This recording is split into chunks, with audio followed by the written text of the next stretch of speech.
Nadu has witnessed a political transition like no other in recent memory. After making the leap from cinema to politics, Chief Minister Thalapathy Vijay is now attempting to define his government's priorities through its very first budget. Presented by the State Finance Minister Dr. N.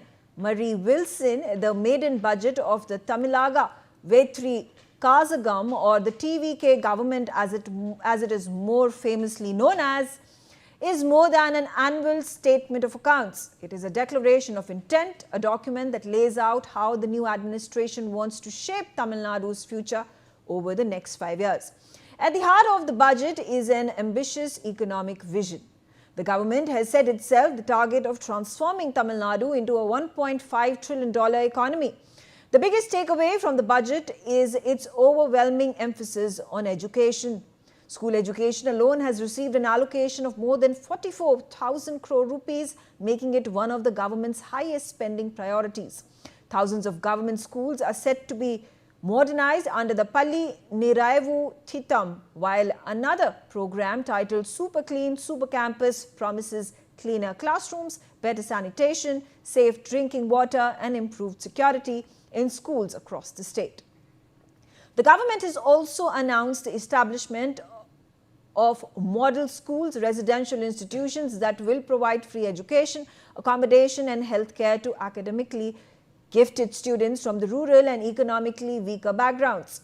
The government's focus on education extends well beyond the classrooms. Recognizing the growing importance of technology, the budget announces the Vetri laptop scheme, under which college students will receive free laptops to bridge the digital divide.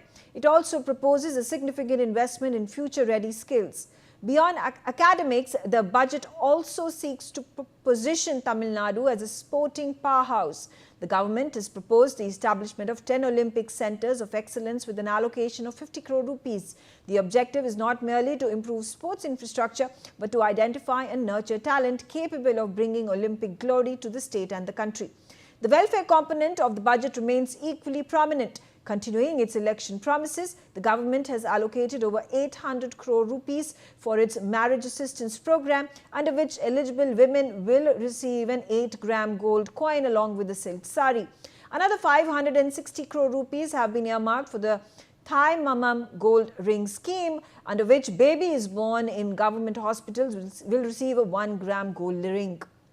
The budget also continues scholarships for minority communities, increases the Hajj subsidy from 25,000 to 25,000 rupees and allocates funds for Christian and Muslim welfare organizations as well as the development of Muslim burial grounds.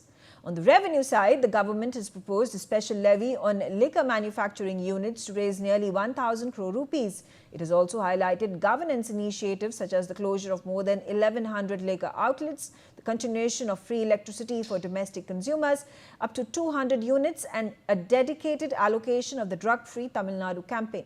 One of the standout announcements in the Tamil Nadu budget is Arivangam, envisioned as India's first dedicated AI city. With an initial allocation of 5 crore rupees, the project aims to create a hub for artificial intelligence by bringing together startups, researchers, education institutions, and technology companies on a common platform. The initiative is expected to promote AI-driven innovation, attract investment, and generate high-skilled employment in the state. Arivagam also complements the government's larger digital vision, which includes providing AI training to 5 lakh engineering, polytechnic and ITI students by 2031, positioning Tamil Nadu as a leading destination for AI research, development and talent. However, the budget has not escaped political criticism. Former Chief Minister M.K. Stalin dismissed it as a waste budget, accusing the Vijay government of merely repackaging schemes launched under the previous DMK administration. Ultimately, the first budget of the Vijay government seeks to project a distinct governance model, one that combines welfare with investments in education, technology, skill development and sports, while emphasizing transparency and administrative reform. Whether this ambitious vision succeeds will depend not on the announcements made inside the assembly, but on how effectively these promises are translated into action in the months and years ahead. I'm being joined by Amerikai V. Narayanan, who's the TVK spokesperson. Amerikai Narayanan, thank you very much for speaking to us. And let's hear from you about the key facets of the first budget that has been announced by the TVK government under Chief Minister Vijay. You've spoken particularly about the transformation that the government wants in the education sector, women empowerment, and youth development. Can I come in? Can I come in? Yes, please go ahead. Okay. I think you have very clearly talked about the salient features of the budget. However, what I want to stress here is not the numbers, what is the allocation, and things like that. The main cornerstone of this budget, the foundation of this budget, is stated by our Chief Minister and our party leader, Mr. Vijay. He said, we will not touch even a paisa. We will not allow anyone to touch it. If they do, we will not spare them. This is not just a slogan. It is the governing principle behind the Tamil Nadu budget 2026-27. Every rupee collected from the people must return to the people. Unfortunately, this is, if you really look at it, we don't just talk about it. We are implementing it. Even 60 days or 70 days of this government, anyone you talk to in Tamil Nadu, corruption has been considerably reduced. There is no top-level corruption today. People have been getting money for getting the schools approved, 25 lakhs and 1 lakh. 1 megawatt power, the previous DMK government got 25 lakhs for every megawatt invested. And for every square feet of building approval, they paid about 200 rupees per square feet. You can talk about millions of things. They called it a party fund. It went to the minister's pocket, the family's pocket, and the so-called party fund. Now, this government has started with a clean slate. Now, they have brought in with a very bad financial, which was, this government was up to from 1947 till 2021. Amerikai Narayanan, I do want to speak to you about the allegations particularly that have been made by the opposition, both the DMK as well as AIMM. Okay. And the first question that the opposition is asking is, what happened to the big poll promises that were made by the TVK, by Vijay, particularly about the 2,500 rupees that were promised to be handed over to the women, the 4,000 rupees that were promised for the unemployed youth, 6 free LPG cylinders per year, crop loan waivers as well. Okay, I'll answer that. The Chief Minister, nowhere in India, I think, is giving a silk saree, and to the, even the previous government did give some gold, but they're adding a silk saree to those people who are getting married. And every child who is born is given a golden ring. Now, that's an election promise. But you're right, Mr. Yadapadi Panichami of ADMK has said what happened to the promise of 2,500 rupees that's promised. I can see why he's asking that. Because in the 70 days, the way this government has functioned, they have undone all the corruption they have done, and he knows there's a lot of money that they have swindled, now it's available. But this government's promise is for 5 years, not on the very first day. Okay, fair enough. All right. You should know that we will. Okay, fair enough. Let me also get in Ganesh Kumar RK. He's a political analyst. Ganesh, how do you analyze this budget? It's the maiden budget, particularly with the DMK and MK Stalin calling it just the old budget with the same schemes and initiatives of the DMK government, which has been refurbished, it has been repackaged and presented to the public. Yeah, it's a 50-50. Like, I don't buy completely from former Chief Minister M.K. Stalin, as well as whatever happened in this new budget. I welcome part of the new budget, and then whatever like MK Stalin said, like it is 50% correct, 50% say I don't buy it.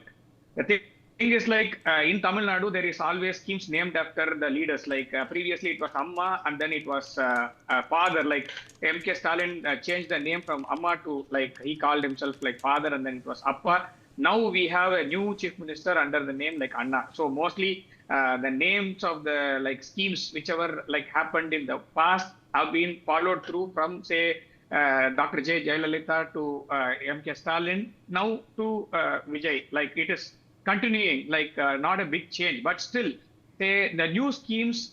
Some of the schemes are new, and then I welcome those schemes. Like you said about this Arivagam, so the knowledge city completely based on AI. So that is a new thing. Like previous government, say Dr. J. Jayalalitha's government focused on mostly automobile industry and industry kind of thing. And then DMK, whenever comes to power, like they focused on the IT infrastructure. But previous like Okay, all right. I'm also catch being up with joined the by IT, KV like IT Laksh. to AI. Okay, I'll come back to you, Ganesh. I'm also being joined by KV Lakshmana.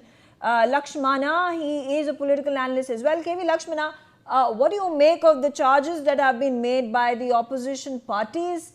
Also, we have seen in the last few days there have been controversies that TVK leader, the chief minister, has been sucked into, whether it was about those derogatory remarks that were made by the leader of opposition, Udayanidhi.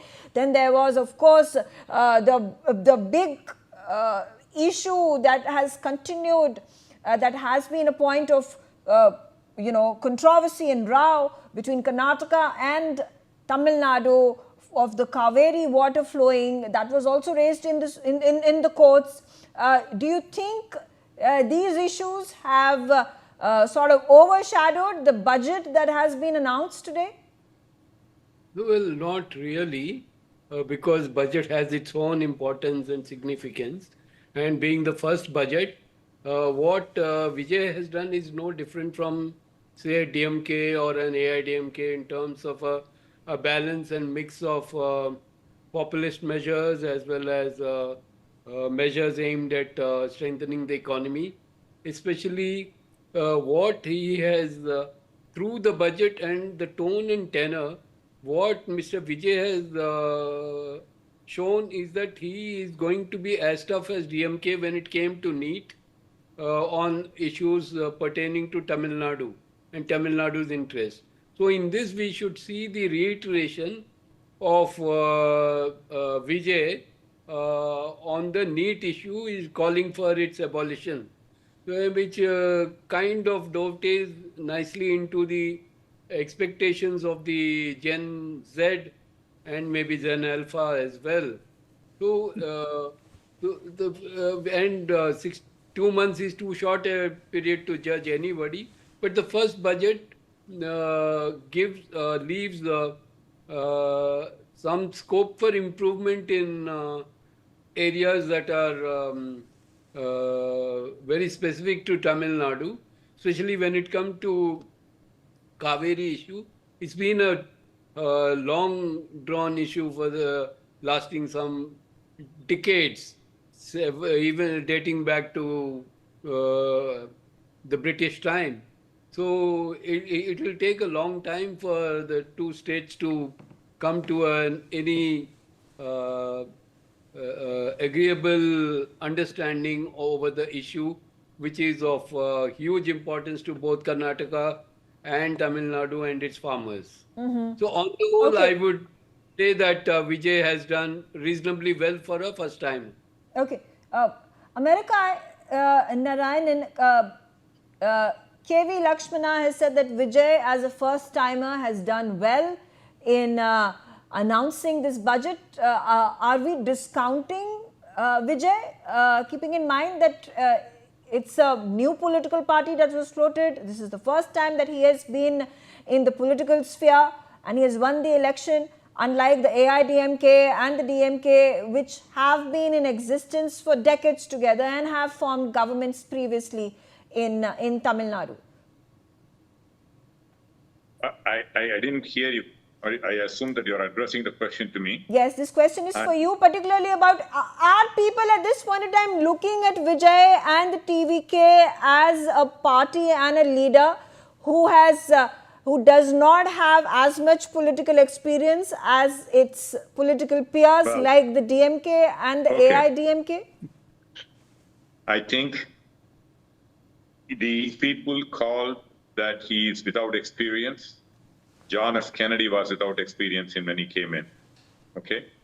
And every leader who came to the job very first time, including Rajiv Gandhi or whoever that can be who has done well, came without experience. But he has a great vision. He is not talking like any typical politician. That is his plus. Have you ever seen any government in India, in your experience, who have asked all their MLAs before the election to take a vote that they will not take money?